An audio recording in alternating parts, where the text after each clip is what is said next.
ada di pagi. Kami ucapkan terima kasih yang bapak-bapak dan ibu-ibu telah dapat undangan kami. Jadi pada bapak-bapak dan ibu-ibu yang telah datang, kami ucapkan terima kasih. Apalagi pada ibu dan bapak-bapak yang telah biarkan suara pada undangannya.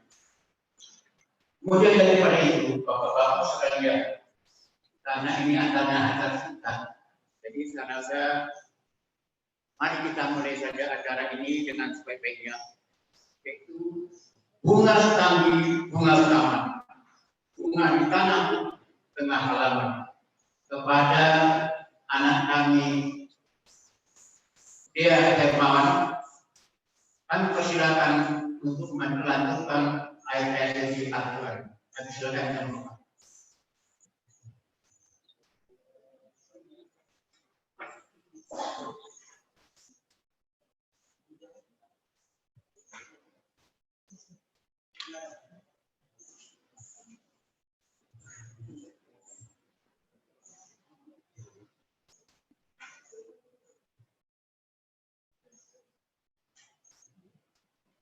Assalamualaikum warahmatullahi wabarakatuh.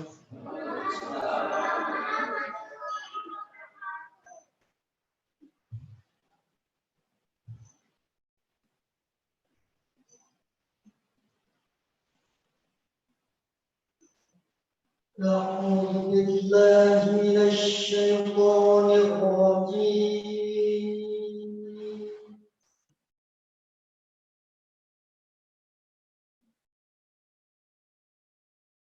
Bismillahirrahmanirrahim.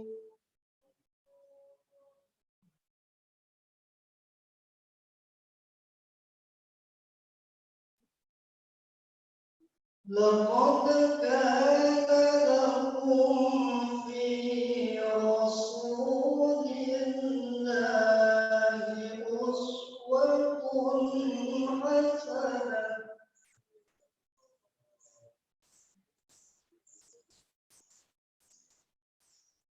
Uswatun hasanatun liman kana yarjullaha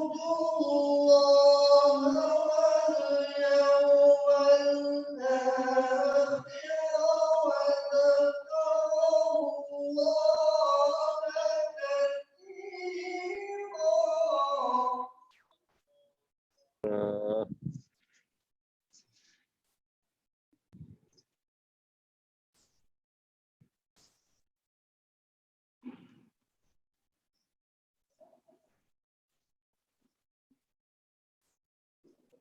لقد كان لكم في رسول الله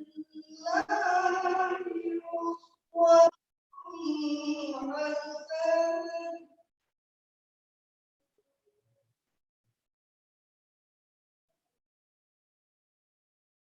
لمن كان يرجو الله واليوم الآخر وذكر الله كثيرا.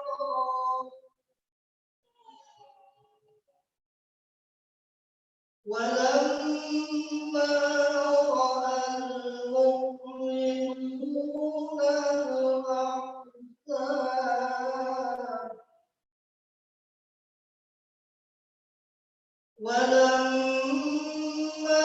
رأى المؤمنون الأحزاب قالوا هذا وعدنا الله ورسوله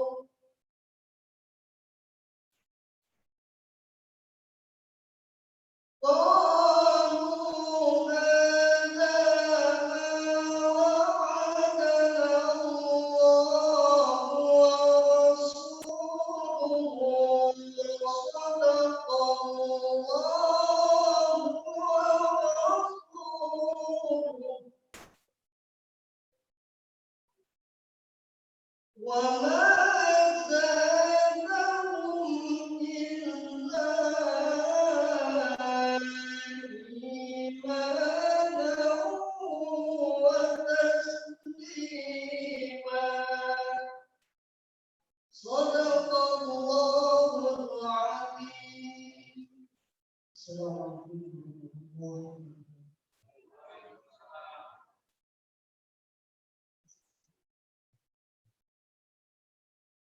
Awal permukaan ibadah bismillah.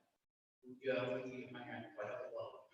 Selawat dan salam hanya kepada Rasulullah. Semoga semua yang hadir yang mendengarkan tilawah Quran ini umur dan rezekinya berkah, rumah tangganya sakinah, mawaddah warahmah. Kemudian daripada itu, apa tandanya kota Tangerang Selatan? Lampunya bergemerlapan sepanjang jalan. Kita panggilkan Al-Ustaz Juharudin Aziz ke depan untuk menyampaikan tausiah Islam yang beriman. Silakan semua.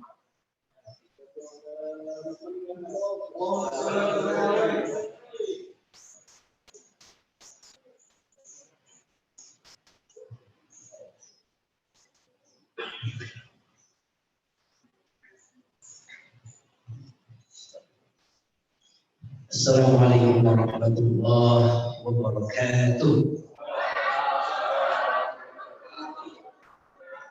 Bisa jawab pantunnya ini. Alhamdulillah. Alhamdulillahilladzi manna alaina idh ba'atha fina rasulan min anfusina يتلو علينا آياته ويزكينا ويعلمنا الكتاب والحكمة وإن كنا من قبل لفي ضلال مبين. اللهم صل وسلم وبارك على نبينا محمد صلى الله عليه وسلم وعلى آله وأصحابه ومن سار على نهجه بإحسان إلى يوم الدين. أما بعد. قال تعالى في القرآن الكريم بسم الله الرحمن الرحيم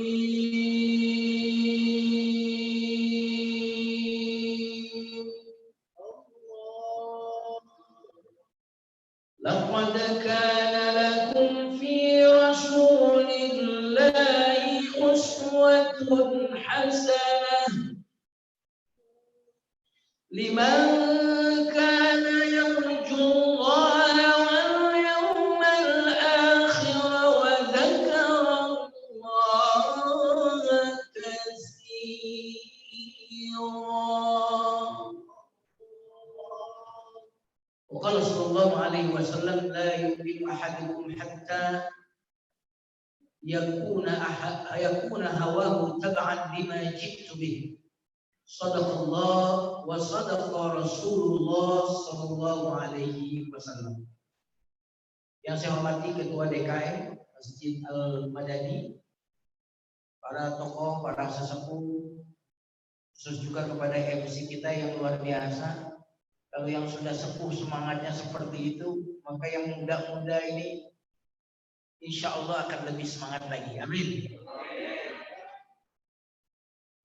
Jadi kalau yang sudah sepuh saja menolak untuk lemah, menolak untuk menyerah, maka mestinya yang muda-muda malu dan harus lebih tegar lagi, harus lebih kuat lagi. Setuju? Jamaah sekalian yang dimuliakan Allah Subhanahu wa taala. Sebelum kita masuk ke tema kita tentang urgensi ketauladanan, agar pada malam hari ini Allah menurunkan rahmatnya, mari kita bersalawat, ya, hanya 1 atau 2 menit. Mudah-mudahan dengan salawat ini Allah bersalawat kepada kita semuanya. Amin. Allah bersalawat kepada Nabi. Mau nggak Allah juga bersalawat kepada kita? Luar biasa. Di Quran itu kita mendapatkan innallaha wa malaikatahu yusholluna 'alan nabi. Sungguhnya Allah, malaikat bersolawat kepada Nabi. Berarti Allah menyanjung Nabi. Allah memuji Nabi. Kalau Allah sudah memuji jamaah sekalian, tidak ada yang bisa menghinakan. Tapi kalau manusia yang memuji, sekarang dia muji, besok jadi pembenci dan pencaci. Ada nggak yang begitu? Karena yang memuji manusia. Hari ini kita bela-belain dia, kita sanjung-sanjung dia, besok kita maki-maki dia. Ada kejadian nggak? Kenapa? Karena pujian manusia. Tetapi kalau Allah yang memuji, maka tidak ada yang bisa merendahkan orang yang dipuji oleh Allah Subhanahu wa Ta'ala. Pertanyaannya, mau nggak dipuji oleh Allah? Mau nggak dapat sholawat dari Allah? Ternyata Nabi SAW bersabda, siapa yang bersolawat kepadaku, Allah akan bersolawat kepadanya 10 kali. Man shalla alayya salatan sallallahu biha asyran. Siapa yang bersolawat kepadaku 1 kali, kata Nabi, Allah bersolawat kepada dia 10 kali. Subhanallah. Mudah-mudahan salawat kita hari ini betul-betul dari hati, sehingga tak ada yang bisa menghinakan kita. Meskipun orang lain ingin menjatuhkan kita, karena Allah telah menyanjung kita, tidak akan jatuh kita karena cacian orang itu. Mari kita mulai salawat. Sallallahu ala Muhammad, sallallahu alaihi wasallam, sallallahu ala Muhammad, sallallahu alaihi wasallam. Ayo semuanya.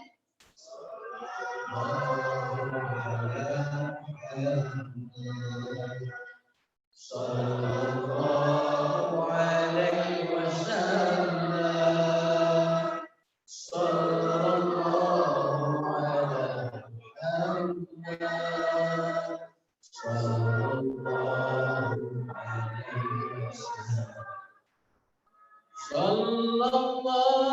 ala Muhammad, sallallahu alaihi wasallam, sallallahu ala Muhammad, sallallahu alaihi wasallam, sallallahu ala Muhammad,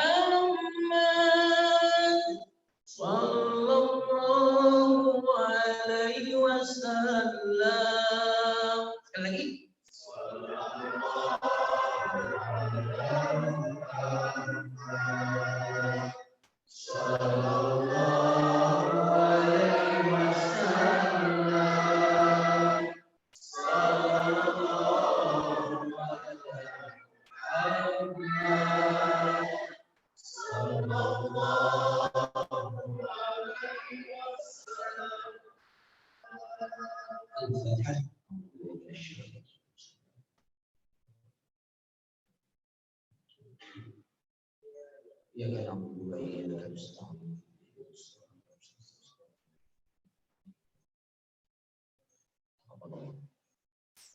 Jemaah sekalian yang dimuliakan Allah Subhanahu wa Ta'ala, ada 2 paling tidak tugas Nabi.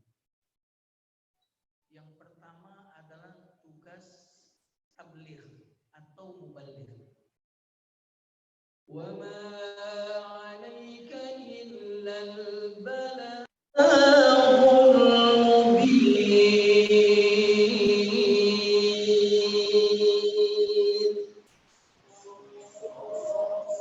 Tidaklah engkau diutus Muhammad kecuali untuk menyampaikan kebenaran, kecuali untuk menjadi mubaligh, menyampaikan.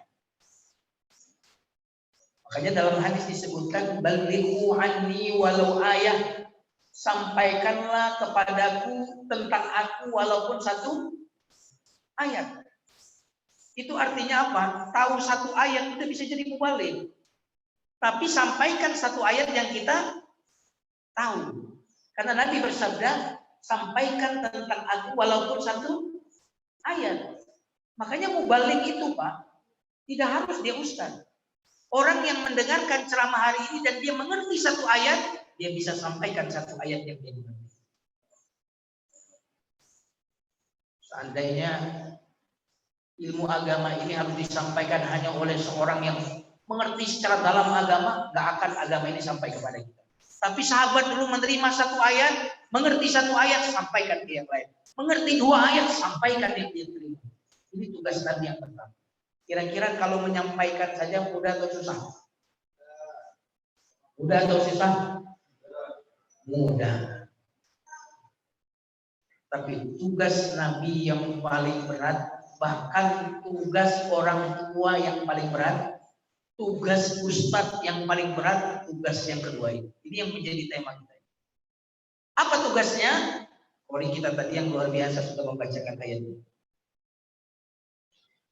Laqad kana lakum fi Rasulillahi uswatun hasanah liman kana yarjullaha wal yawmal akhir wa dzakara Allaha katsiran.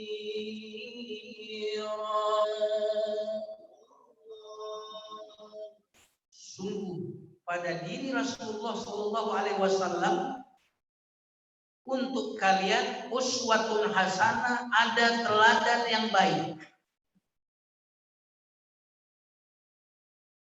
Berarti tugas yang kedua adalah uswatun hasanah, ketauladanan. Tugas yang pertama tabligh atau mubaligh.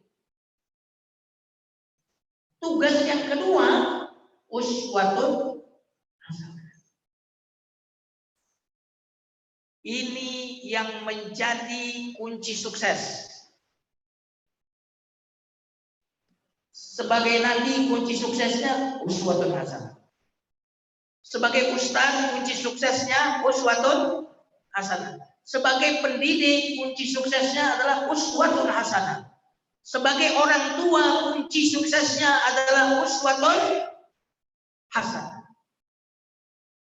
Dan inilah PR terberat umat Islam. Al-Quran itu kitab yang sempurna. Tapi ketika Quran ini tidak tampak pada diri kaum muslimin dan muslimat, maka Quran ini hanya sekedar tulisan saja yang tidak berpengaruh. Saya pengen tanya, mudah atau tidak mengetahui keutamaan sholat jamaah? Mudah atau tidak? Mudah atau tidak? Tetapi rajin sholat jamaah, mudah atau susah? Memberitahu keutamaan sholat jamaah itu namanya tabligh. Keutamaan sholat jamaah itu utamaannya dibandingkan dengan sholat sendirian 27 derajat. Iya ya, saya sudah tahu. Tetapi ketika orang itu belum rajin sholat berjamaah, berarti dia belum menjadi tauladan sholat jamaah. Tahu keutamaan sedekah? Tahu? Tahu keutamaan sedekah itu tidak hebat, tapi yang hebat rajin bersedekah. Tahu keutamaan sholat malam? Tahu? Tahu keutamaan sholat malam itu nggak hebat. Yang hebat itu orang yang rajin sholat malam. Kalau ada yang memberitahu kita keutamaan sholat malam, berarti dia mubalik. Tapi kalau dia tidak hanya menyampaikan keutamaan sholat malam, tapi dia mencontohkan sholat malam, rajin sholat malam, dialah uswatun hasanah. Sudah nyambung ya? Saya mau kasih logika yang lebih sederhana. Tahu uang 1 miliar? Masa tahu aja enggak?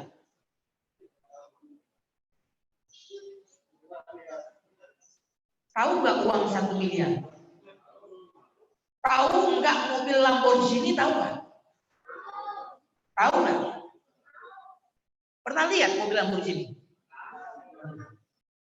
Tahu mobil Lamborghini nggak hebat lah. Hebat itu kalau punya Lamborghini. Walaupun kecil. Emang kecil lah. Oh, mobil-mobilan ya. Tahu uang 1 triliun itu nggak hebat. Tapi yang hebat punya uang 1 triliun. Tahu ilmu agama sekedar tahu nggak hebat. Karena orang tidak dibalas oleh pengetahuannya. Orang itu dibalas oleh amalannya. Setuju atau tidak? Yang membuat kita berubah itu tindakan atau pengetahuan. Tahu ilmu bisnis, tahu sih, tapi nggak pernah bisnis. Jadi pebisnis nggak?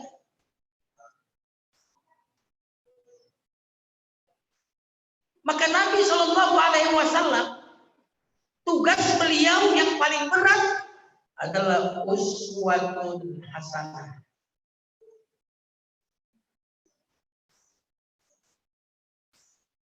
Ini tugas kita sebagai orang tua paling sulit apa? Nyuruh anak ngapal Quran atau ikut ngapal Quran? Hah? Halo? Nyuruh anak ngapal Quran mudah atau susah? Itu namanya mubalik. Nah, ngapal Quran itu pahalanya begini. Tapi yang sulit, dia menjadi tauladan. Ayah juga tua-tua begini ngapal juga dia. Nah, jamaah sekalian yang dimuliakan Allah Subhanahu wa taala.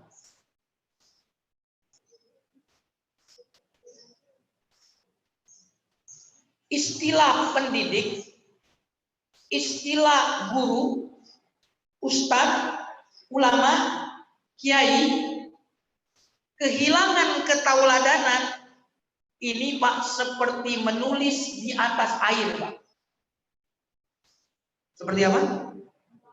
Menulis di atas air. Ada bekasnya? Ada bekasnya nggak?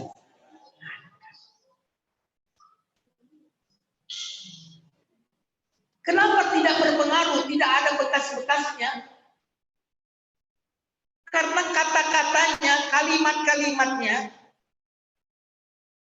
tidak tampak pada kelakuan dan perbuatannya. Sehingga kata-kata ini menjadi kosong. Kata-kata ini menjadi kehilangan pengaruhnya, Pak. Dan demi Allah, kenapa anak itu sulit untuk sholat berjamaah? Karena bapaknya nyuruh sholat jamaah, tapi kenyataan perbuatannya dia justru nonton TV. Dan jamaah sekalian yang dimuliakan Allah Subhanahu wa taala. Coba kita langsung praktekkan. Coba ikuti instruksi saya ya. Gerakkan tangannya. Tangannya gerakkan. Lebih cepat lagi. Pegang dagu. Pegang jidat. Pegang dagu. Dagu. Pak, dagu, Pak. Pak, dagu, Pak. Dagu. Oke. Saya ngomong apa tadi? Pegang dagu. Mayoritas tadi saya lihat pada pegangnya apa? Telinga. Betul atau tidak? Saya lihat mayoritas. Kecuali habis begini dia pindah begini. Pak tadi instruksinya jelas nggak? Kedengeran nggak mic-nya tadi? Kedengeran. Pegang dagu, kan jelas ya. Tapi kenapa pada pegang telinga? Susah di jamaah Al-Madinah udah nggak bisa, Madani nggak bisa bedain telinga sama dagu. Karena omongan Ustaz dengan kelakuannya tidak sama. Mana berarti yang lebih berpengaruh? Ucapan atau tindakan?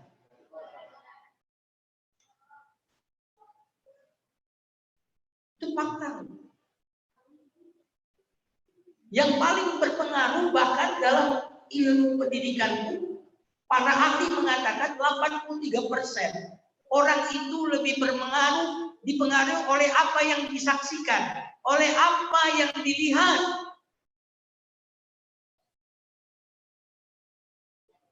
Makanya kalau makanya jamaah sekalian yang dimuliakan Allah, kalau orang berada di suatu lingkungan dengan lingkungan yang kondusif, Pak, nggak perlu diceramahi. Bahkan nggak perlu dikasih buku, Pak. Nggak perlu diberi buku, nggak perlu dinasehatin. Orang ketika sudah melihat lingkungan yang baik, habit yang baik, otomatis tanpa diceramahin, Pak, tanpa disuruh baca buku, otomatis dia akan berubah.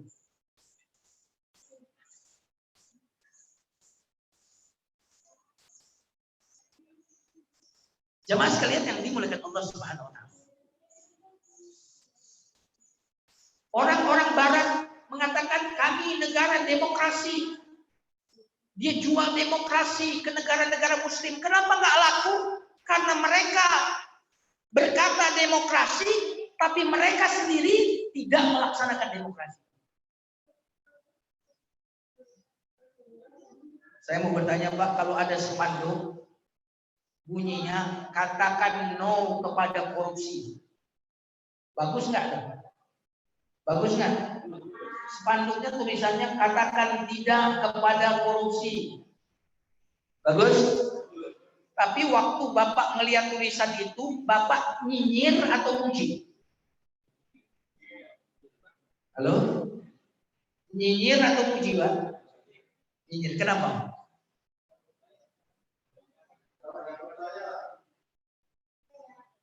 Kenapa kok ada tulisan baik-baik, bagus-bagus, tulisannya mulia? Katakan tidak kepada korupsi, tapi justru kita nyinyirin. Kenapa? Alasannya? Karena yang di spanduk itu gambarnya ternyata orang yang korupsi. Betul kan? Ngomong aja anti korupsi, tapi paling gede korupsinya itu. Kita nyinyirin kalimat mulia, kata-kata baik, disebabkan oleh kelakuan orang yang mengatakannya ini tidak sesuai dengan perkataan. Ada tulisan kebersihan bagian dari iman, bagus? Bagus nggak? Waktu kita melihat tulisan itu, kita nyinyirin atau kita puji? Halo? Halo? Nyinyirin. Kenapa? Karena di bawahnya ada sampah. Jemaah sekalian yang dimuliakan Allah Subhanahu wa taala. Kenapa orang berani nyinyir kepada Al-Quran? Kenapa orang berani kemudian menghinakan Islam ini? Kenapa orang itu seringkali menistai agama kita ini? Kenapa orang seringkali menistakan agama Islam, menistakan Nabi Muhammad, menistakan Al-Quran kita? Karena kelakuan sebagian umat Islam yang tidak sesuai dengan ajaran agama. Padahal Nabi dulu Shallallahu Alaihi Wasallam itu yang mereka bawa kata-kata. Yang dibawa Nabi adalah kata-kata.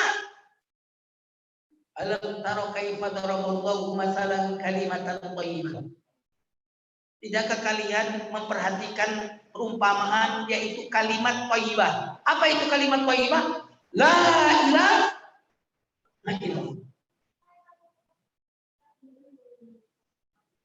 Jadi Nabi membawa kalimat tauhid yang Nabi bawa. Tapi 23 tahun usia dakwah. 23 tahun Pak usia dakwah, cuma 23 tahun usia dakwah mampu merubah dunia, bahkan sampai ke Indonesia, sampai di kampung kita sudah mengenal Nabi besar Muhammad Sallallahu Alaihi Wasallam dalam 23 tahun saja. Kenapa demikian? Karena Nabi Muhammad ini tidak hanya mengatakan, tetapi beliau mengamalkan, tidak hanya menyampaikan, tetapi beliau ini menjadi uswatun hasanah. Ini rahasia. Saya mau kasih contoh lagi deh, biar nyata. Tolong dijawab salam saya. Assalamualaikum warahmatullahi wabarakatuh.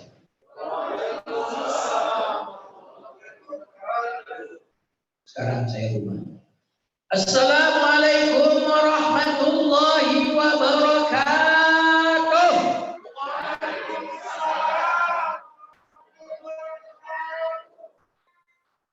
Beda nggak jawabannya? Nadanya? Kenapa beda?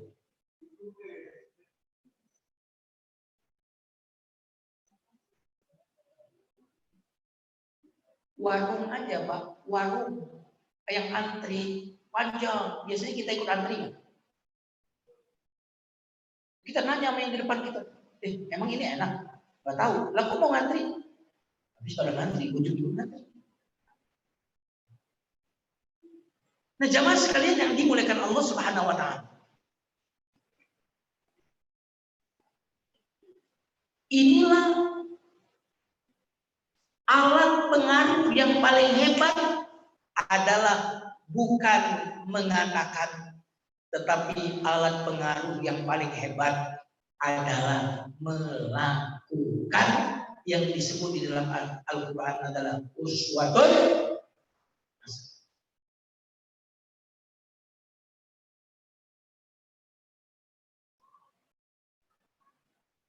Karena uswatun hasanah inilah yang sangat berpengaruh, maka mengapa Allah memilih orang-orang yang jadi nabi adalah orang-orang yang paling bagus akhlaknya. Allah berfirman dalam surat Al-Qalam, wa innaka la'ala khuluqin 'azim.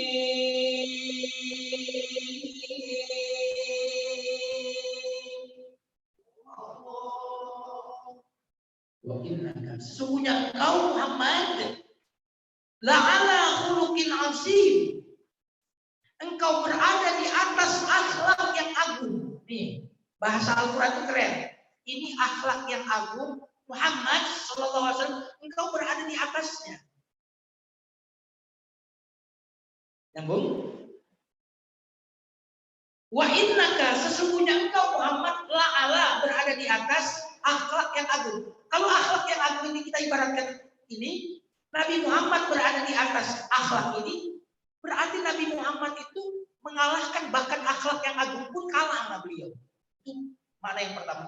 Makna yang kedua, bahwa akhlak yang agung inilah yang akan membuat kita berada di atas.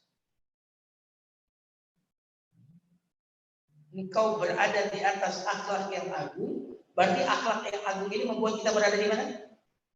Di atas.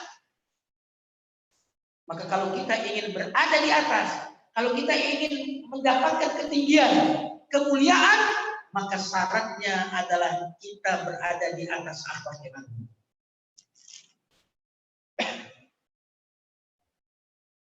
Jemaah sekalian yang dimuliakan Allah Subhanahu wa Ta'ala. Kira-kira kalau akhlak seseorang itu sangat mulia, sangat agung, sangat indah, sangat sempurna, kira-kira kita senang nggak sama orang itu? Senang nggak jemaah? Kalau melihat orang yang dermawan, senang nggak? Kalau menyaksikan orang yang sabar, senang nggak?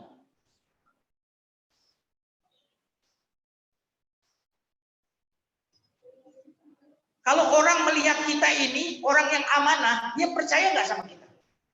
Percaya. Ketika sudah kesemsem sama seseorang, orang akan menyerahkan apapun yang ada pada dirinya untuk orang itu. Jadi kalau anak kita nggak nurut sama kita, jamaah sekalian, bukan anaknya yang salah.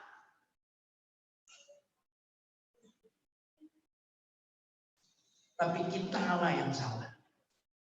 Tentu karena saya sekarang ceramah mayoritas adalah ayah dan ibu. Kalau jamaahnya anak-anak, saya tidak akan berkata begini. Ya, nah ayah ibu nggak pernah salah. Pasti saya akan berkata begini. Betul atau tidak? Halo? Karena jamaahnya adalah ayah dan ibu mayoritas, maka saya katakan tak ada kesalahan. Yang ada adalah kesalahan orang. Kenapa demikian jamaah sekalian? Karena yang baik menurut anak adalah yang dilakukan ayah ibunya. Yang buruk menurut anak adalah apa yang tidak dilakukan oleh ayah ibu. Jadi kalau ayah ibunya main gadget terus, oh berarti main gadget itu baik. Buktinya ayah ibu saya lebih sering megang gadget daripada membaca buku, membaca Al-Quran.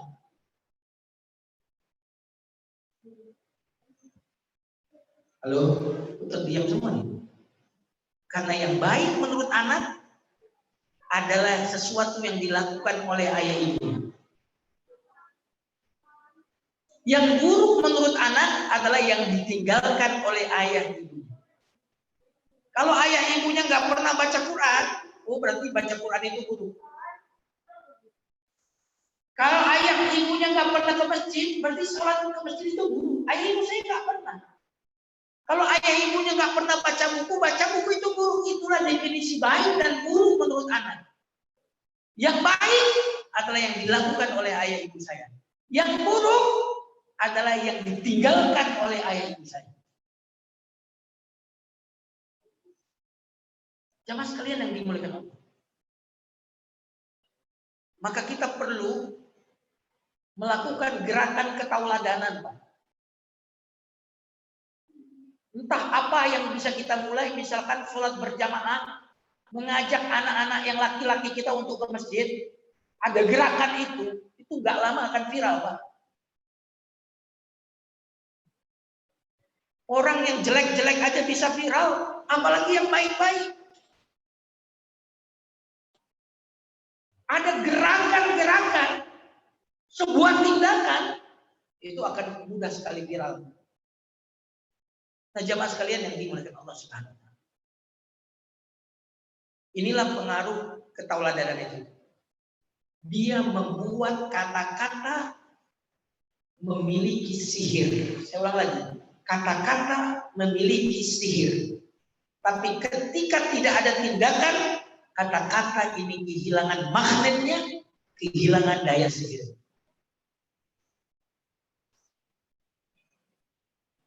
Nah, makanya seringkali kalau orang tuanya pedagang, anak jadi pedagang. Biasanya begitu.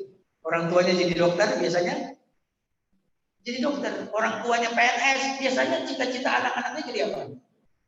PNS sudah saya saksikan itu. Nah, jamaah sekalian yang dimuliakan Allah Subhanahu wa Ta'ala.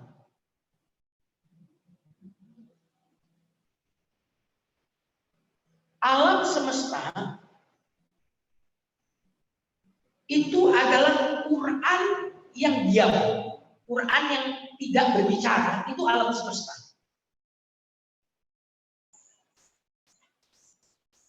Quran adalah semesta yang sedang berbicara. Saya ulang lagi kalimatnya.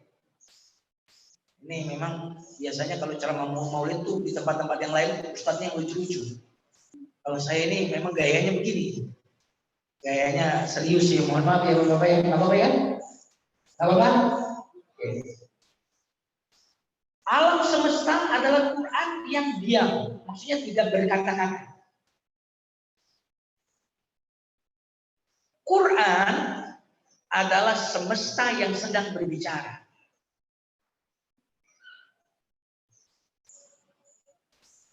Nabi besar Muhammad Sallallahu Alaihi Wasallam adalah Quran yang berjalan.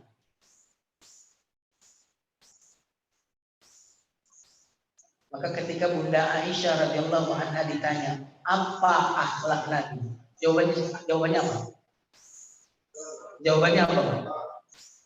Kana khuluquhul Quran. Akhlak Nabi itu Quran.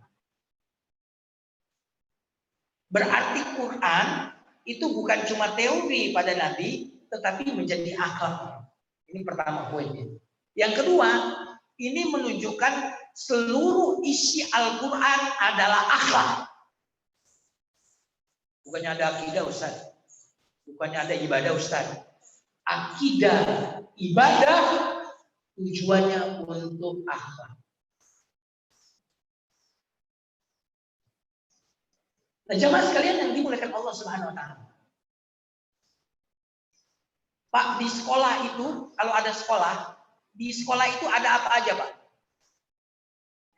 Di sekolah ada apa aja? Guru, terus murid, terus papan tulis, spidol, bangku, betul nggak? Kurikulum. Pertanyaan saya, apakah gedung sekolah, whiteboard, spidol, bangku, meja, kurikulum itu tujuan sekolah? Tujuan bukan? Itu bukan tujuan. Tujuan dari sekolah kira-kira apa, Pak? Ya, belajar untuk apa? Agar anak apa ini? Memiliki karakter. Agar anak ini apa? Memiliki kapasitas, kemampuan. Berarti esensi dari sekolah bukanlah meja, bukanlah kurikulum. Inti dari sekolah itu bukan itu.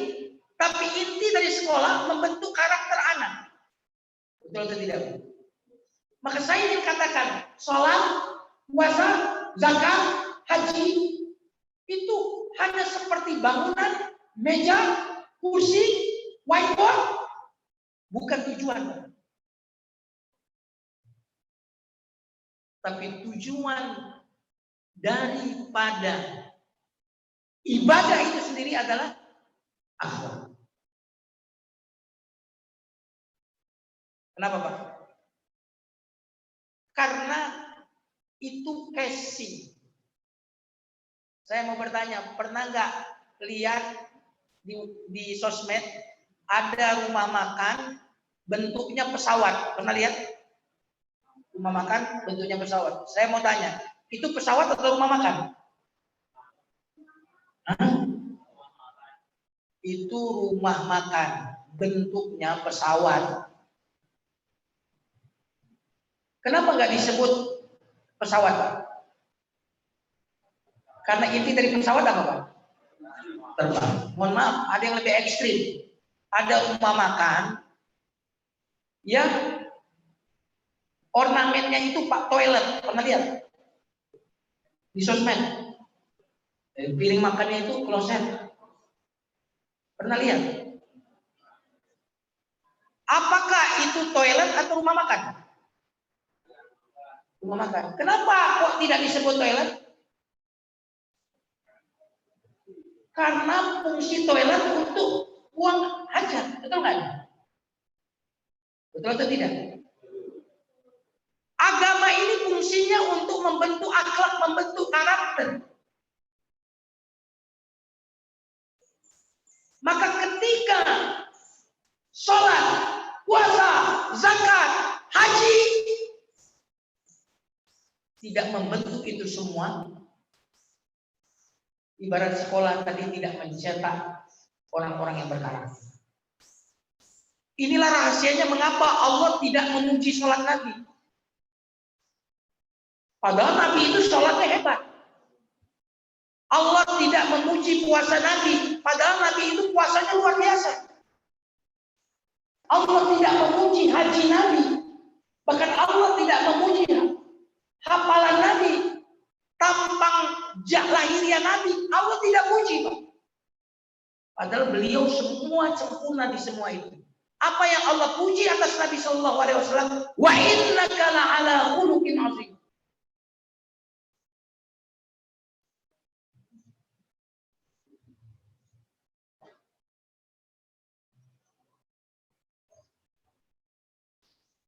Makanya orang-orang, Pak, yang tidak berakhlak baik itu beragamanya pencitraan. Beragamanya apa? Casing. Udah bagus sih, nggak usah ditinggalin. Mudah-mudahan kalau casingnya udah ada, mudah-mudahan isinya sebentar lagi ada. Amin. Tapi jangan fokus sama casing, karena inti dari agama itu bukan casing. Jamaah sekalian yang dimuliakan Allah. Saya ulang lagi tadi. Alam semesta adalah Al-Quran yang diam, tidak berbicara, tidak berkata-kata. Al-Quran adalah alam semesta yang sedang bercerita dan berkata-kata. Nabi Muhammad adalah Al-Quran yang berjalan.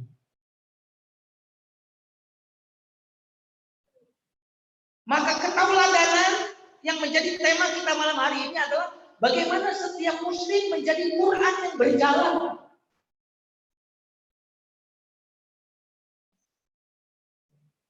Sehingga orang itu menyaksikan Islam pada rumah tangga kita. Menyaksikan kejujuran pada bisnis kita. Menyaksikan kelembutan pada akhlak kita.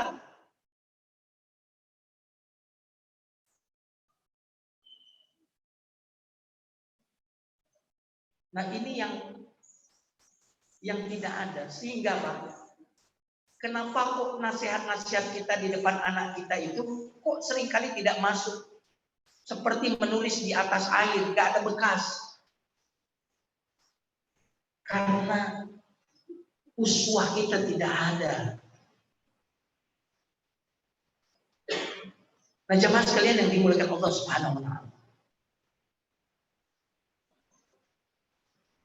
Ada ungkapan ulama seperti ini.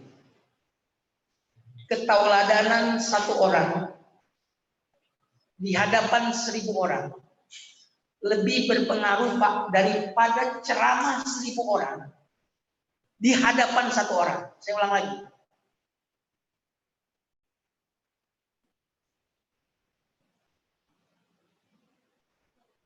Ketauladanan satu orang di depan 1000 orang itu lebih berpengaruh Pak dibandingkan penceramah 1000 orang di hadapan satu orang.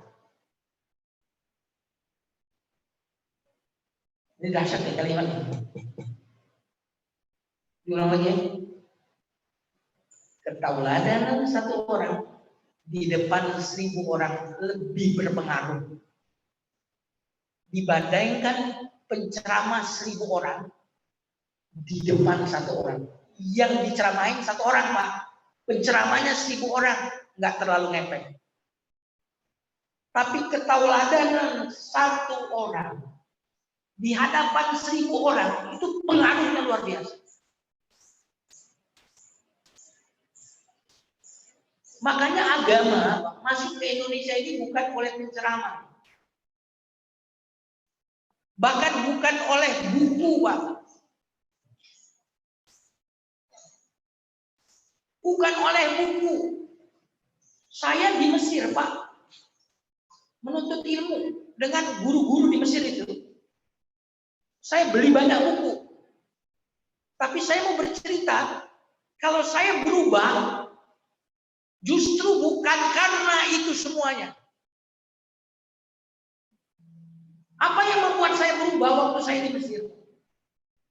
Tentu saya mengukur diri saya yang lalu dengan yang sekarang. Tidak mengukur diri saya dengan orang lain. Ada banyak orang yang lain yang jauh lebih baik dari saya. Jadi konteksnya seperti itu. Rahasianya, saya dulu satu rumah dengan orang yang rajin sholat jamaah.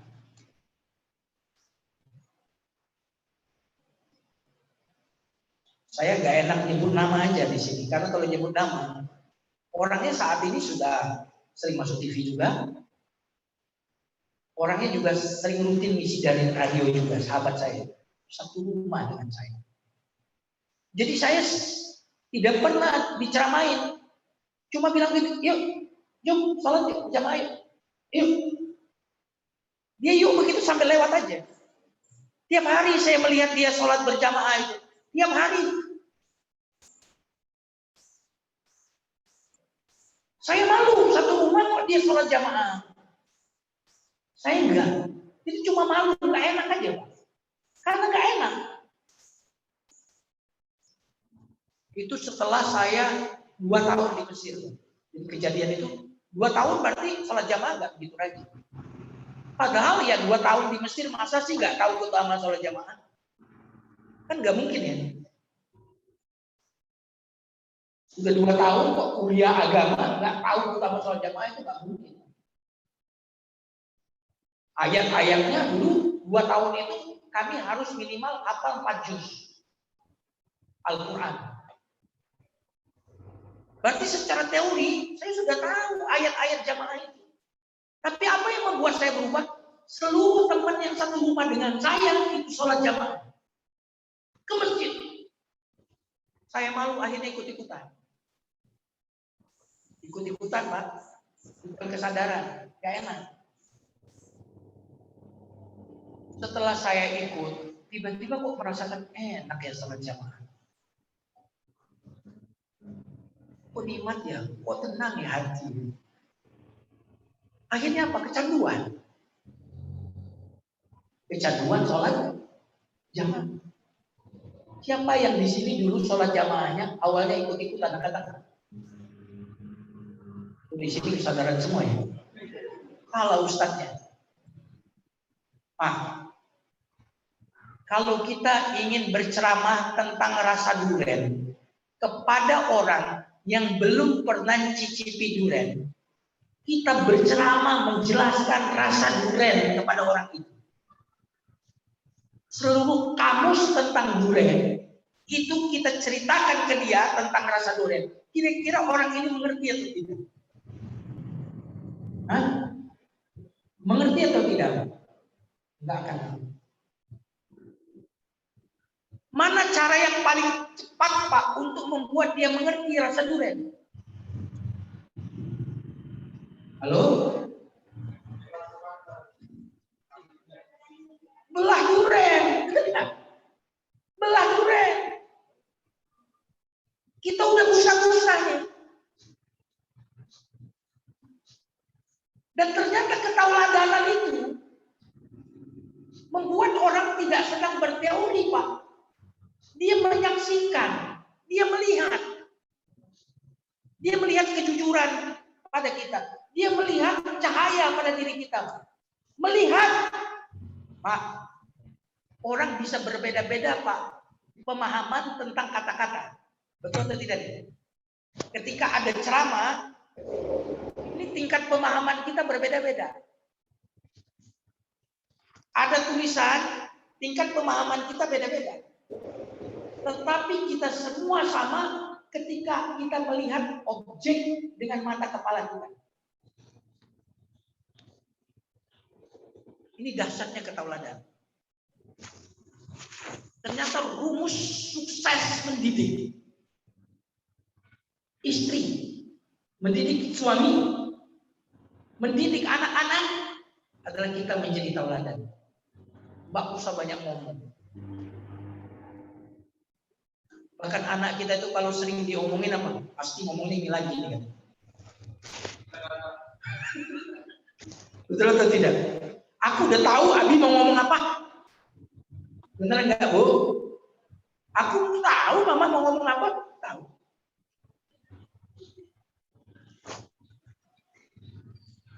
Tapi tanpa kata-kata, ketika dia melihat kejujuran, kebaikan ada di kita, itu mengalahkan ribuan ceramah jemaah sekalian. Nah, karena itu, marilah kita menjadi Quran yang berjalan. Jadi tidak harus Pak jadi penceramah kayak saya. Nah, harus. Ngepeknya itu kecil. Ceramah saya ini ngepeknya kecil. Apalagi ceramah yang banyak lucunya, ngepeknya kecil. Betul atau tidak? Yang banyak lucunya loh. Lucu boleh, tapi kalau banyak, nah itu jadi pelawak. Jadi yang paling banyak berpengaruh itu sekali lagi adalah ketauladanan. Apapun yang kita inginkan dari anak kita yang untuk kita perbaiki, maka perbaikilah dirimu, maka akan baiklah istri anakmu. Saya ulang lagi. Kalau dalam bahasa Arabnya begini, Istaqimu yustaqam bikum. Istiqomalah kamu, luruslah kamu, maka orang lain akan lurus disebabkan kamu lurus. Maka suami istri, anak-anak yang ingin mengubah orang-orang yang dia cintai, ubah. Dan saya telah membuktikan itu dalam kehidupan saya. Tentu untuk yang dekat dengan saya, bukan orang-orang di luar wilayah saya, di keluarga saya, di anak saya, di istri saya. Itu ternyata apa yang saya ingin ada sifat itu pada pasangan saya, ketika saya adakan itu pada saya, itu jadi ada. Saya ingin istri saya lemah lembut, istri saya nurut, maka saya adakan itu kepada diri saya. Lembut saya, istri saya juga lembut. Santun saya, istri saya juga santun. Subhanallah, rumus yang sangat luar biasa. Masih semangat? Masih semangat? Coba kalau masih semangat, ikuti instruksi saya. Gerakan tangan. Gerakan tangannya, pegang kuping. Gerakan lagi, yang lebih cepat, lebih cepat, lebih cepat, lebih cepat, lebih cepat, lebih cepat, pegang dagu.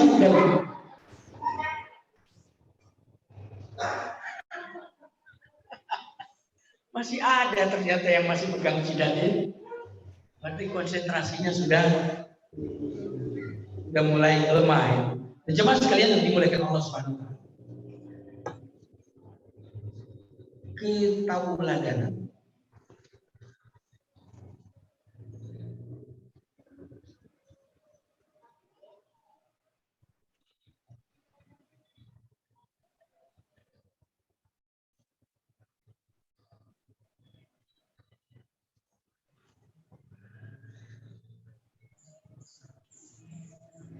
Oke. Bagaimana caranya kita bisa menjadi tauladan?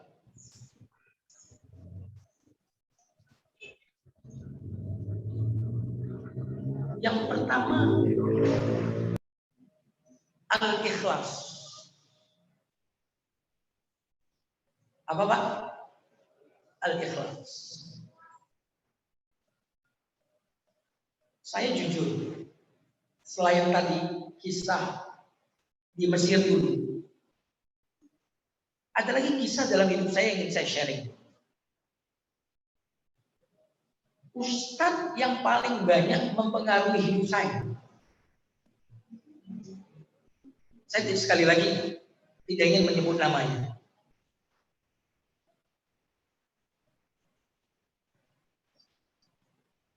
Adalah ustadz-ustadz yang cara berceramahnya pun tidak pakai retorika. Retorika itu berarti sudah khusus public speaking, ada intonasi naik turunnya, ya kan? Karena kan manusia itu lebih suka apa Pak? Coba kalau saya ceramahnya begini, jemaah sekalian yang mendengar, kira-kira kalau saya ceramah dengan nada seperti itu, terus seperti itu, kira-kira pendengarnya tertarik nggak? Itu. Tetapi ketika saya berceramah dengan memiliki nada yang kadang naik, kadang turun, kadang sedang, itu seperti irama, betul nggak? Itu lebih menarik bukan? Menarik Pak di kuping. Makanya coba dengarkan. Orang yang ngomongnya memiliki kemampuan delivery-nya luar biasa, khusus public speaking-nya luar biasa. Dia bisa mengatur nada tinggi, segala macam pilihan kata yang luar biasa. Enak di sini Pak, tapi nggak masuk di sini. Dalam pengalaman saya, orang-orang yang banyak mempengaruhi hidup saya, itu ternyata ustadz-ustadz yang kalau ceramah lempeng aja Pak. Tetapi saya menyaksikan dengan mata kepala saya sendiri bagaimana tangga keikhlasan ustadz ini begitu nyata. Ketauladannya itu begitu luar biasa. Sehingga apa yang dikatakan dengan bahasa yang tadi, dengan cara menyampaikan lempeng-lempeng, nggak ada intonasi, itu ternyata sampai hari ini itu terngiang-ngiang di telinga, terngiang-ngiang di hati.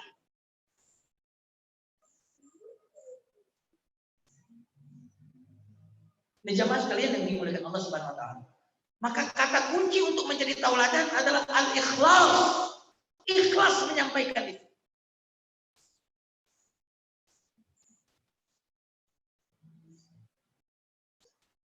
Apa itu ikhlas?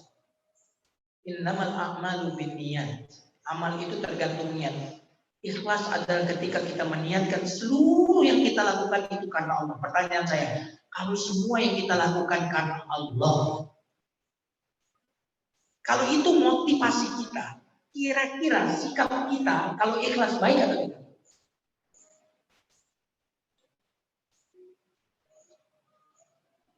Makanya ada ungkapan para ulama, apa yang karena Allah akan kekal, apa yang tidak karena Allah akan lenyap.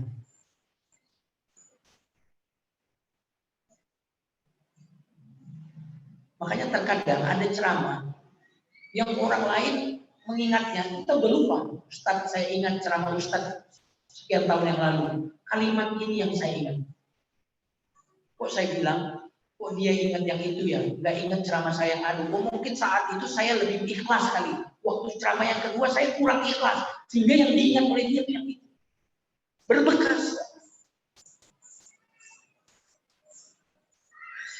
Nah ini yang pertama untuk menjadi ikhlas, untuk menjadi qudwah hasanah adalah al-ikhlas.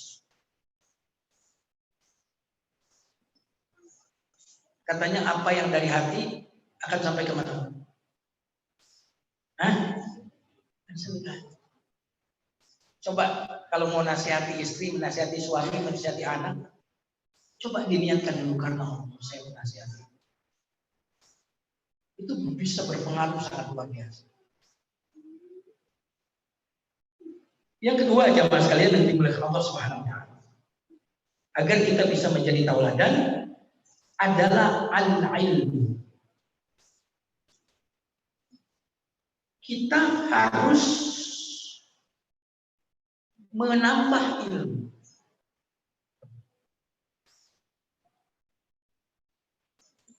Karena ilmu itu sesuatu yang sangat disukai oleh hati.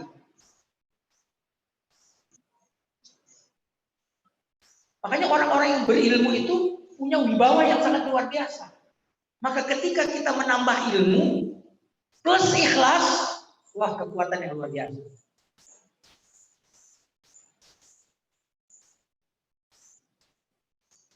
Yang ketiga,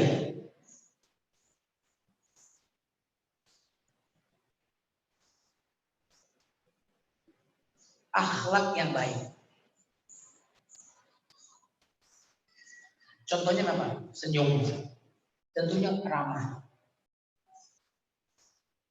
Banyak orang-orang Pak yang non-muslim karena mereka akhlaknya baik, senyum, ramah, itu orang tertarik. Dibandingkan dengan mungkin orang-orang yang sebagai muslim tapi akhlaknya, moralnya buruk. Gak usah jauh-jauh, kita kalau mau beli sesuatu, milih pedagang yang ramah atau yang judes. Kata istri saya, gak usah beli sama dia, terus sama aja, ini judes. Orangnya ketus. Pertama adalah tadi ikhlas, yang kedua ilmu, yang ketiga adalah akhlak yang baik. Sayang sekali kalau para dai-dai, para ulamanya tidak memiliki akhlak yang baik. Coba antum perhatikan, hari ini kalau kita lihat sosmed, bagaimana Ustadz A menyerang Ustadz B menyerang Ustadz A. Kira-kira siapa yang menang? Siapa yang menang? Nggak ada yang menang. Kalah semuanya. Mengapa kita tidak saling menyanjung? Mengapa kita tidak saling memuji? Memang ada keburukannya Ustadz A, keburukannya Ustadz B, memang ada, tapi kebaikannya juga ada. Coba perhatikan, akhirnya apa jamaah sekalian? Yang terjadi, orang akhirnya kehilangan sosok tokoh karena kita saling menjatuhkan. Kehilangan panutan.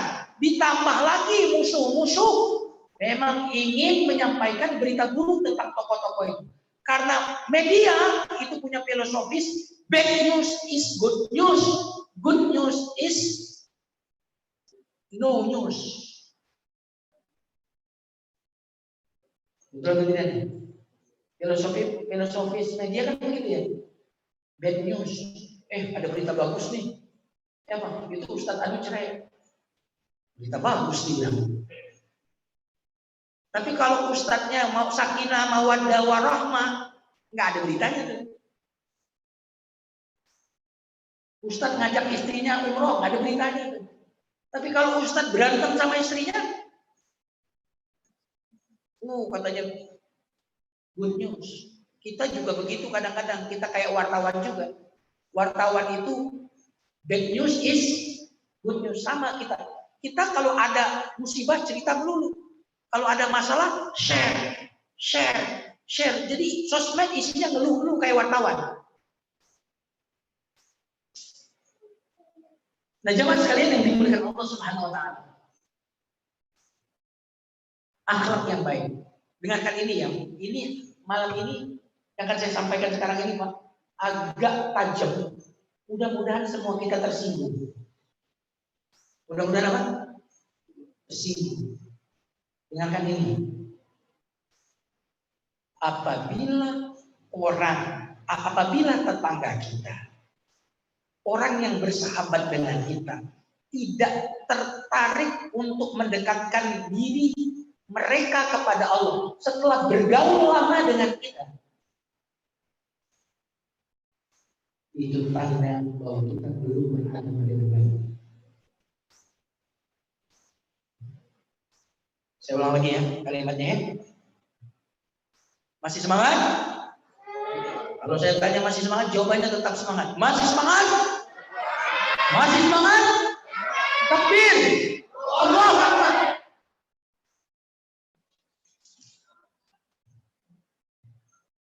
Kalau orang yang mengenal kita, bergaul lama dengan kita, itu teman tetangga, tidak ingin mendekatkan dirinya kepada Allah setelah bergaul lama dengan kita, berarti ada masalah Pak dalam praktek beragama kita.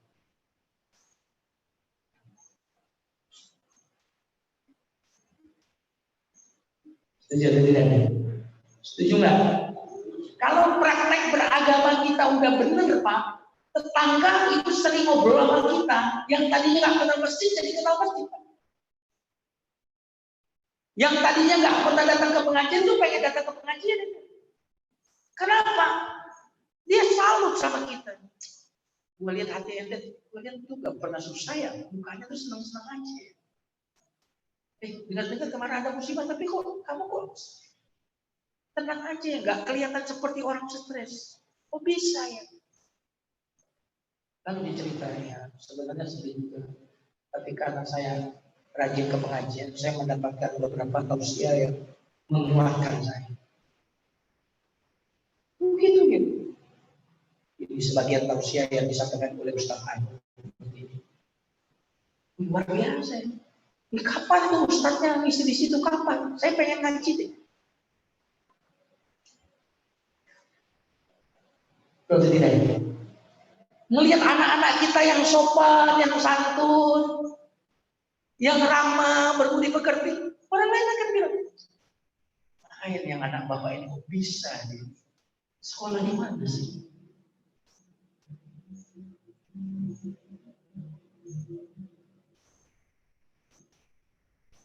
Baru Pak, ini bisa bangkit.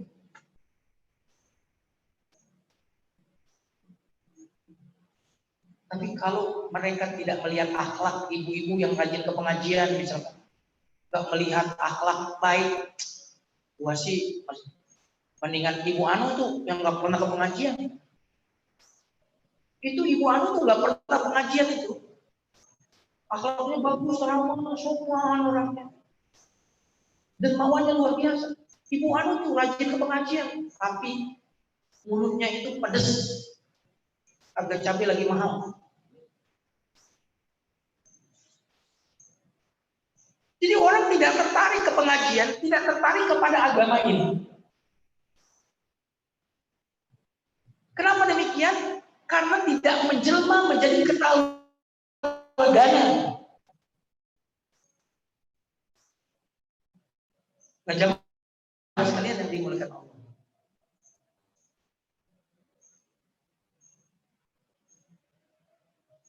Jadi sudah berapa tuh cara menjadi tauladan? Yang pertama apa? Yang kedua al-ilm. Yang ketiga akhlak yang baik. Pak, ada doa. Doa ini menarik sekali. Dan saya yakin semua kita hafal. Rabbana hab lana min azwajina wa dzurriyyatina qurrata a'yun, terus waj'alna lil muttaqina imaman. Ini luar biasa. Jadikan kami imam bagi orang-orang yang bertakwa.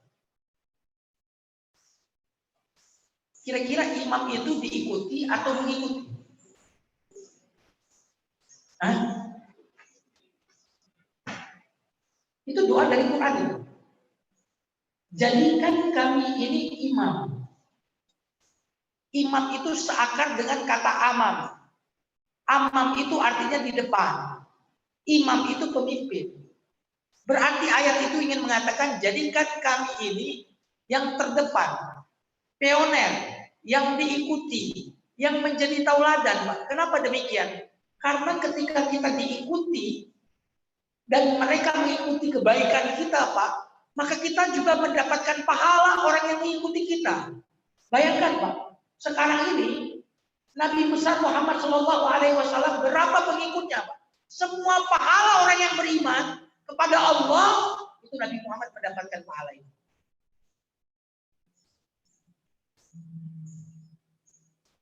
Dan perhatikan juga, setiap orang yang melakukan pembunuhan, Qabil juga mendapatkan dosanya. Jika ada 1.000.000 orang yang membunuh, Qabil akan mendapatkan dosa juga 1.000.000 orang membunuh. Karena dia yang pertama kali melakukan.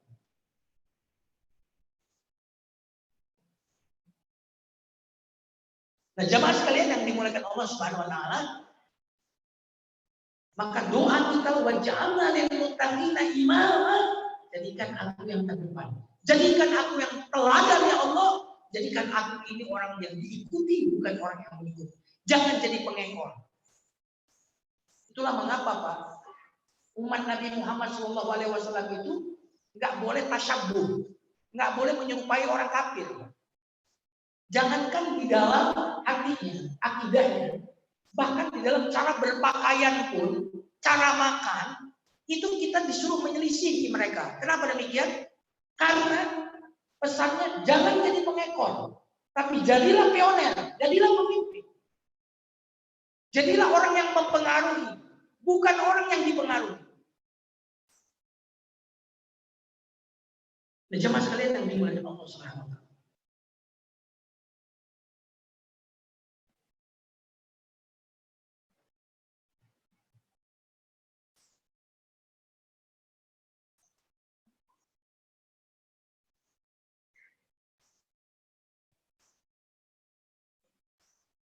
Nah, tentu karena kita terbatas. Kalau Nabi kan ketauladanannya sempurna ya.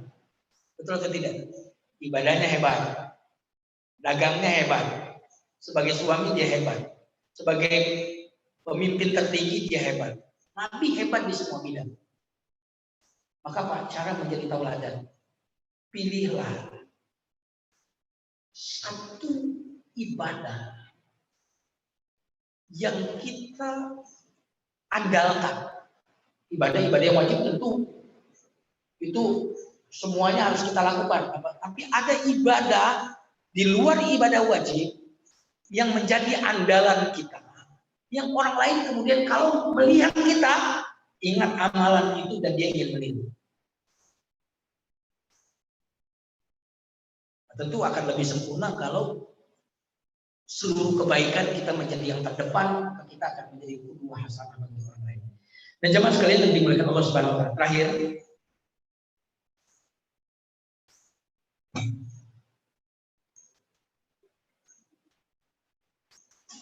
Pengen nggak tahu kita ini sudah baik atau tidak? Pengen tahu? Pengen tahu atau tidak? Karena katanya untuk mengetes orang baik itu harus ada tesnya. Kalau gagal tes, berarti dia bukan orang baik. Dan Nabi Shallallahu Alaihi Wasallam itu yang mengatakan Nabi baik siapa? Yang memuji Nabi siapa?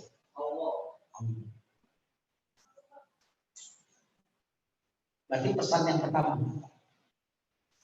jangan sampai kita dipuji manusia tapi tidak dipuji oleh Allah. Ya. Jangan sampai orang melihat kita ini seperti orang bertakwa tapi di sisi Allah kita tidak bertakwa.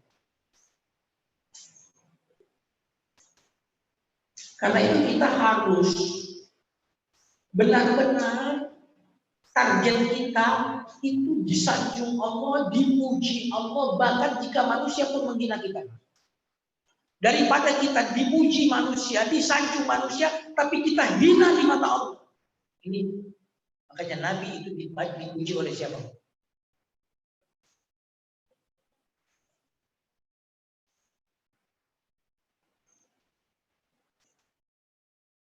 Yang kedua, cara ngetesnya. Musuh pun memuji kita. Musuh pun memuji kita. Nabi besar Muhammad Shallallahu Alaihi Wasallam itu yang memuji beliau baik di zaman Nabi ataupun di zaman sekarang, orang-orang kafir pun memuji. Bacalah misalkan buku 100 tokoh paling berpengaruh di dunia yang dikarang oleh Michael Hart. Michael Hart ini beragama Kristen. Di buku itu disebutkan tokoh paling berpengaruh nomor 1 adalah Nabi besar Muhammad Shallallahu Alaihi Wasallam. Ini non Muslim nih. Tuhannya sendiri Nabi Isa Alaihissalam itu di nomor 4. Berarti hebat bahkan di mata orang yang tidak beriman kepadanya.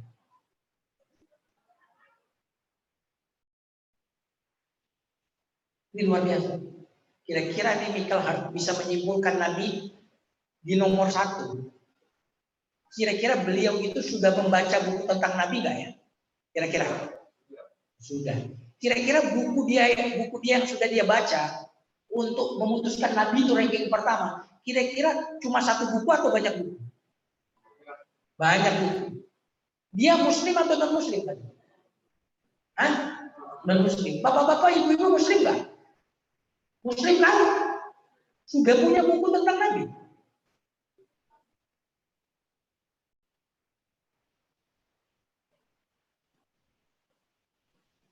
Tadi Michael Hart mengatakan orang paling berpengaruh nomor 1 Nabi Muhammad SAW. Berarti dia udah banyak baca buku tentang Nabi. Nggak mungkin dia bisa menyimpulkan itu. Buku kan harus ilmiah. Dia non Muslim punya buku tentang Nabi. Bisa mengatakan Nabi itu number 1. Lalu bagaimana orang yang muslimah, katanya cinta Nabi, tapi nggak punya 1 pun buku tentang Nabi? Kita tidak akan pernah menauladani orang yang tidak kita kagum kepadanya. Betul atau tidak? Kita tidak akan pernah mengikuti orang yang tidak menarik bagi kita. Dan kalau kita tidak mengenal Nabi, omong kosong kita mengatakan Nabi itu tauladan.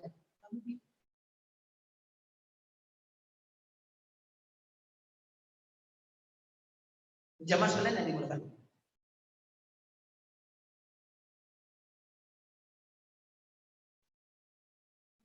Jadi nomor 1 Allah yang muji. Nomor 2 musuh yang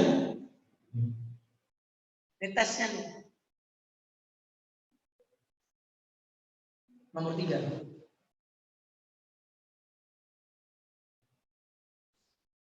tetangga-tetangga yang muji. Siapa? Tetangga-tetangga yang muji.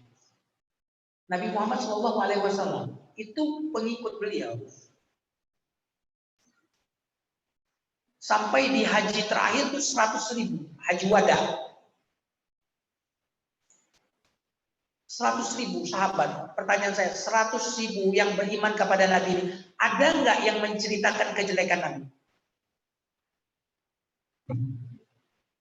Dan harus antum ingat semuanya. Nabi itu nggak kayak ustadz. Ustadz ini banyak privasinya yang nggak diliput. Tapi kalau Nabi itu semuanya diliput dan dibukukan. Tidurnya, ya kan? Senyumnya, marahnya, betul nggak? Tidurnya, bau keringatnya, bagaimana beliau ini ke toilet, diceritain nggak? Detail itu, berarti Nabi ini nggak ada yang private. Betul atau tidak? Semuanya konsumsi publik. Dicatat, diriwayatkan, diabadikan, ceritain. Ada nggak cerita-cerita tentang Nabi ini yang jelek? Ada nggak sahabat-sahabat Nabi yang kemudian menceritakan jeleknya Nabi, Pak? Berapa jumlah sahabat Nabi paling tidak di Haji Wada itu 100.000-an? Sekarang kira-kira kalau tetangga kita bercerita tentang kita, kira-kira ceritanya yang baik-baik atau yang buruk-buruk?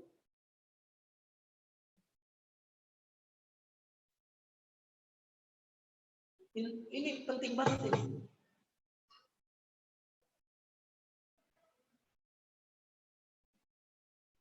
Pengen tahu saya, tanya tetangga saya. Tanya depan rumah saya. Kira-kira tetangga 10 rumah, sebelah kanan 10 rumah, sebelah kiri 10 rumah, belakang depan. Kira-kira kalau bercerita tentang kita yang baik-baiknya saja atau ada yang buruknya?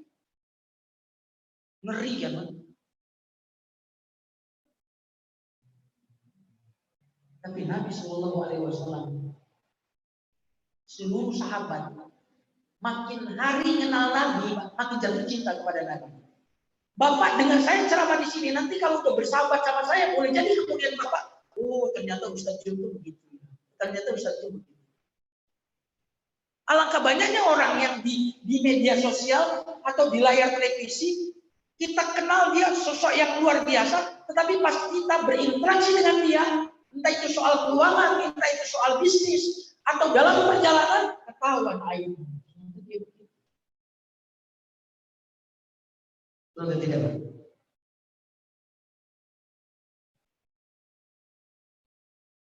Bahkan saya pernah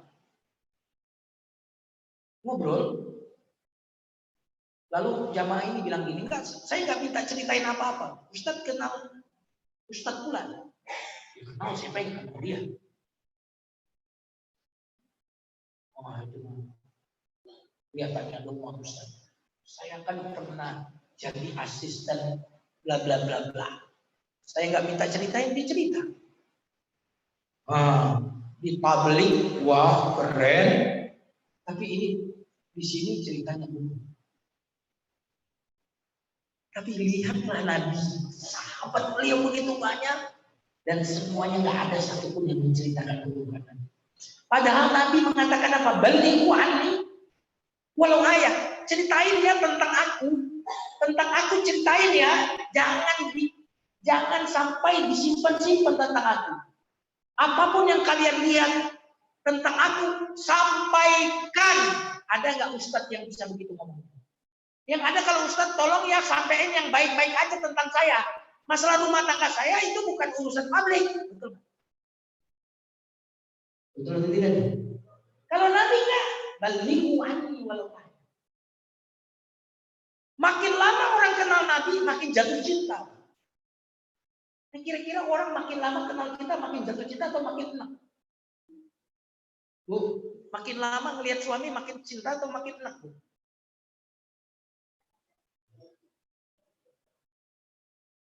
Kalau kita menjadi orang yang kudu hasanah, istri kita makin hari makin jatuh cinta kepada kita. Suami itu makin jatuh cinta kepada ibu. Banyak wanita yang lain sih, banyak. Tapi ini dia gak tergantikan. Kenapa? Lebih baik. Makin lebih baik, itu tanda husnul khatimah. Apa mungkin orang gak lebih baik husnul khatimah? Berarti ciri husnul khotimah, makin tambah umur makin tambah baik, tambah baik, tambah baik, tambah baik, tambah baik. Pasangan kita makin jatuh cinta, makin jatuh cinta, jatuh cinta. Jadi jatuh cinta itu berkali-kali, tapi pada orang yang sama. Betul atau tidak?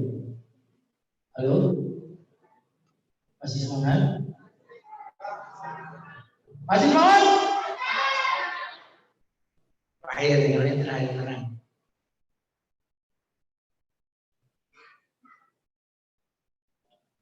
Karena maulid itu Pak, tadi kita awali dengan sholawat, ya kan? Di tempat yang lain pakai barzanji, banyak syair-syair yang dikarang oleh para ulama untuk memuji Nabi. Itu bagus, apalagi sholawatan banyak kan versinya. Tapi sekali lagi, tujuan bukan memuji, tapi mengikuti. Seorang anak kiai Pak. Bapaknya itu kiai terkenal. Bapaknya ini punya, karena bapaknya kiai, punya buku-buku yang sudah ditulis. Punya karya-karya hebat. Anaknya senantiasa membanggakan bapaknya. Asal berada di mana nih? Babe gua dong yang punya pesantren babe gua. Tahu nggak ente buku bestseller ini? Itu babe gua yang karang. Tahu nggak? Itu pesantren yang mana yang cabang itu? Itu babe gua itu yang. Pertanyaannya, dengan hanya memuji-muji bapaknya yang hebat itu, apakah anak ini akan menjadi hebat? Halo? Halo? Gimana? Jadi hebat nggak? Apa yang bisa membuat anak ini hebat seperti bapaknya? Mengikuti jejak proses yang membuat bapaknya hebat. Saya tidak ingin mengatakan salawat itu tidak penting. Pujian-pujian kepada Nabi itu tidak penting. Saya tidak ingin mengatakan itu penting, itu bagus, tapi tidak cukup.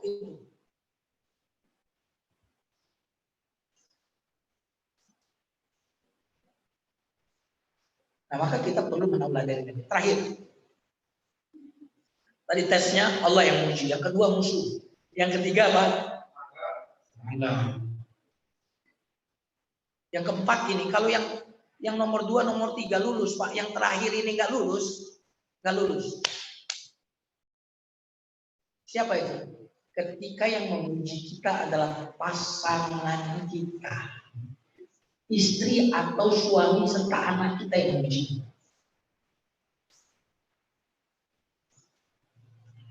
Dalam hadis yang diriwayatkan oleh Imam At-Tirmidzi, Rasulullah bersabda, khairukum li ahlihi. Wa ana khairukum li ahli. Kata Nabi, orang yang paling baik di antara kalian itu adalah yang paling baik kepada keluarganya. Kata Nabi, aku adalah orang yang terbaik bagi keluarga. Hadis itu Pak mengisyaratkan, kalau mau tahu kita ini baik asli atau pencitraan, itu harus menanyakan hakikat diri kita ini kepada orang terdekat kita, istri, suami, dan anak-anak kita. Kenapa demikian? Karena di dalam rumah kita menjadi pribadi yang asli.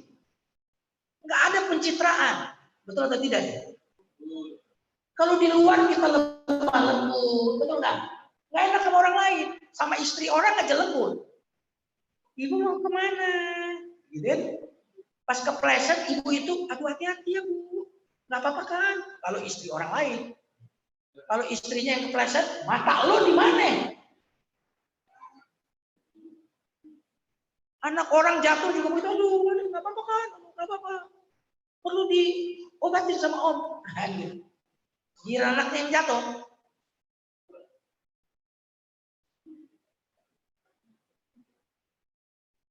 Pak, sedikit banyak kalau di luar rumah ada pencitraan. Termasuk saya. Kapan saya menjadi diri saya yang sesungguhnya? Asli pakai shot, kata orang Betawi. Di rumah asli saya. Ketawa asli saya itu di rumah. Jadi aktor paling hebat, Pak. Nggak bisa acting, Pak, kalau di rumah. Bagaimana kita mau acting kepada orang yang satu rumah dengan kita, satu kamar dengan kita, satu kasur dengan kita, yang iler kita aja dia tahu. Makanya hati-hati dengan pasangan kita. Kartu kita ada pada dia. Betul nggak? Baik kita menurut pasangan kita kemungkinan baik beneran. Buruk kita menurut dia buruk beneran. Pelit kita kata pasangan kita pelit beneran gitu. Asli tanpa pencitraan. Dan Nabi SAW berapa istrinya? Tentu lebih dari 4 kan? Kira-kira kalau istri lebih dari 1, konfliknya peluangnya besar atau kecil? Hah? Besar atau kecil? Peluang konfliknya?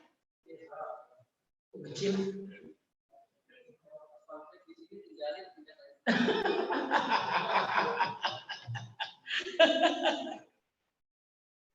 Cemburu ada kan? Cemburu. Kalau orang wanita kalau cemburu kira-kira mulutnya bagus nggak? Yang keluar dari mulutnya itu kata-kata yang lembut atau yang kasar? Kalau cemburu. Bunda Aisyah itu kalau cemburu, Pak, piring dipecahin itu di depan kamu.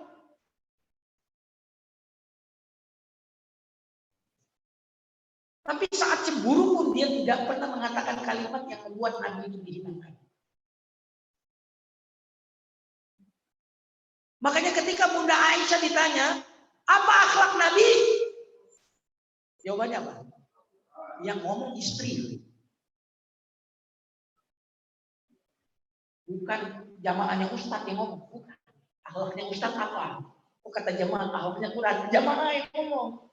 Yang bagus tuh kalau istri saya ngomong. Wah, akhlaknya suami saya itu luar biasa pokoknya deh. Gitu. Wah, itu baru kita tersanjung. Kalau jamaah melihatnya sekali-sekali. Kenapa mau dengar nasihat saya? Belum lihat aib saya. Makanya kadang saya pintar ceramah di depan umum. Di depan anak-anak belum tentu didengerin. Sebagian orang pengen foto. Di tempat tertentu ada yang pengen foto sama saya. Kalau di sini kayaknya nggak ada. Ustadz foto. Dalam hati saya, ini pada pengen foto sama saya di tempat tertentu. Apalagi di kampung saya, ya kan? Foto sama Ustadz. Dalam hati saya, anak saya aja diajak foto sama saya, oh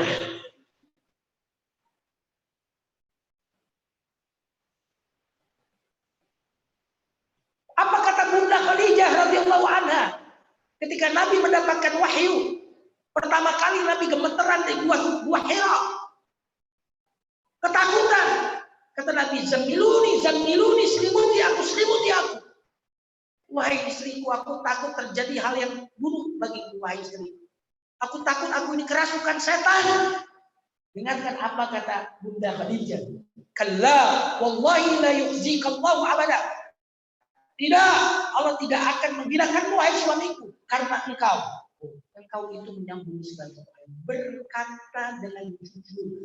Engkau itu menanggung beban orang-orang yang sulit. Engkau itu kemudian mencari nafkah untuk orang-orang yang kurang beruntung. Engkau memuliakan tamu. Disebut tuh kelebihan-kelebihan Nabi. Yang memuji istri. Semua istri Nabi sepakat semuanya bahkan merasa akulah paling dicintai oleh Nabi. Aisyah berkata, radhiyallahu anha, aku paling dicintai oleh Nabi. Istri bilang, aku paling dicintai oleh Nabi.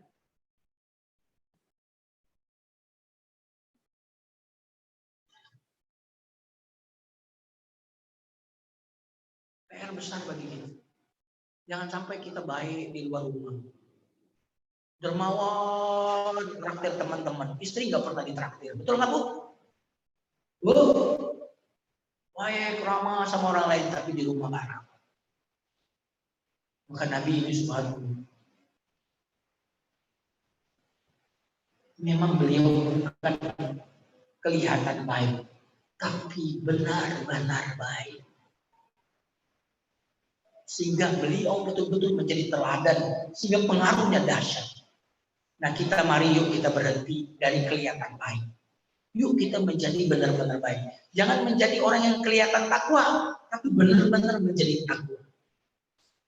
Mudah-mudahan setelah tausiah ini, ya, kita akan mulai tentu dari hal-hal yang kecil di rumah kita untuk menjadi tauladan, dan demi Allah dalam waktu singkat insya Allah tidak lama ketika kita sebagai ayah dan ibu berubah menjadi lebih baik, keajaiban akan terjadi. Tiba-tiba anak kita akan berubah, dan ketika itu lingkungan kita akan berubah. Ini yang saya sampaikan, mudah-mudahan ada manfaatnya. Barakallahu li wa lakum. Wassalamualaikum warahmatullahi wabarakatuh. Kita doa katanya, mari kita terhadap tangan, langsung doa. Astagfirullahaladzim, astagfirullahaladzim, astagfirullahaladzim. Allahumma shalli ala wa ala ali sayyidina Muhammad. Kama shallaita ala Ibrahim wa ala ali Ibrahim wa barik ala sayyidina Muhammad wa ala ali sayyidina Muhammad. Kama barakta ala sayyidina Ibrahim wa ala ali Ibrahim fil alamin innaka Hamidum Majid. اللهم فرح بنا رسول الله، اللهم فرح بنا رسول الله، اللهم فرح بنا رسول الله، اللهم ادخلنا الجنة مع رسول الله، اللهم ادخلنا الجنة مع رسول الله، اللهم ادخلنا الجنة مع رسول الله، اللهم ارزقنا شفاعة رسول الله صلى الله عليه وسلم، اللهم ارزقنا شفاعة رسول الله صلى الله عليه وسلم، اللهم ارزقنا شفاعة رسول الله صلى الله عليه وسلم، اللهم ارزقنا حبه، اللهم ارزقنا حبه، اللهم ارزقنا حبه، اللهم ارزقنا اتباعه، اللهم ارزقنا اتباعه، اللهم اجعلنا من التابعين لرسول الله صلى الله عليه وسلم، اللهم اجعلنا من أمة سيدنا محمد صلى الله عليه وسلم، اللهم رد أمة رسول الله إلى كتابك، اللهم رد المسلمين إلى كتابك وسنة رسول الله صلى الله عليه وسلم مردا جميلا. اغفر للمسلمين والمسلمات والمؤمنين والمؤمنات الأحياء منهم الأموات برحمتك يا أرحم الراحمين. ربنا آتنا في الدنيا حسنة وفي الآخرة حسنة وقنا عذاب النار. سبحان ربك رب العزة عما يصفون وسلام على المرسلين الحمد لله رب العالمين. بارك الله لي ولكم والسلام عليكم ورحمة الله وبركاته.